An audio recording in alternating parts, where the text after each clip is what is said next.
يا شيخة الشيخات بك عز وفخر، زهرة وفيك المدح ما يبغى دليل، عالطيب طبعك والمقام المعتبر، وفيك الكرم والجود يعدل كل ميل، ولك سمعة عطرة ولك صيت وذكر،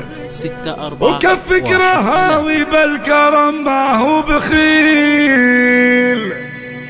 وعيالك اللي كلهم محزن ظفر، لا حل طاريهم يشرف كل جيل،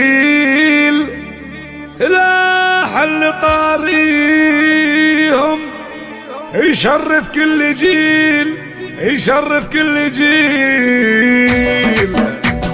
يا شيخة الشيخات بك عز وفخر، زهراء وفيك المدح ما يبغى دليل. يا شيخة الشيخات بك عز وفخر، زهراء وفيك المدح ما يبغى دليل، الطيب طبعك والمقام المعتبر، وفيك الكرم والجود يعدل كل ميل، ولك سمعة عطرة ولك صيت وذكر، وكفك رهاوي بالكرم ما هو بخيل، وعيالك اللي كلهم محزن ظفر، لا حل طاريهم يشرف كل جيل، كل جيل. انس ولد شيخ على عز وفخر، حر تعلى بس ما نجمة سهل، وان جا لزومه هدته هدت صقر، وله فزعه تخلص عميل من عميل، وملك ليا طلت كما نور القمر، والشعر فوق امتانها سبي بخير، مزيونه في وصفها حر البشر، والموت في سلهامة الرمش الظليل، وهذه سمو الزين والحسن انتثر، والخد براق سراب صافي ليل، وطبة الميدان تلفح بالشعر، سبحان خالق زينها ما له مثيل. يا شيخة الشيخات بك عز وفخر، زهراء وفيك المدح ما يبغى دليل، الطيب طبعك والمقام المعتبر، وفيك الكرم والجود يعدل كل ميل، ولك سمعة عطرة ولك صيت وذكر، وكفك رهاوي بالكرم ما هو بخيل، وعيالك اللي كلهم محزن ظفر، لحل طاريهم يشرف كل جيل، كل جيل. انس ولد شيخ على عز وفخر، حر تعلى بس ما نجمة سهل، وان جا لزومه هدته هدت صقر، وله فزعه تخلص عميل من عميل، وملك ليا طلت كما نور القمر، والشعر فوق امتانها سبي بخير، مزيونه في وصفها حر البشر، والموت في سلهامة الرمش الظليل، وهذه سمو الزين والحسن انتثر، والخد براق سراب صافي ليل، وطبة الميدان تلفح بالشعر، سبحان خالق زينها ما له مثيل، سبحان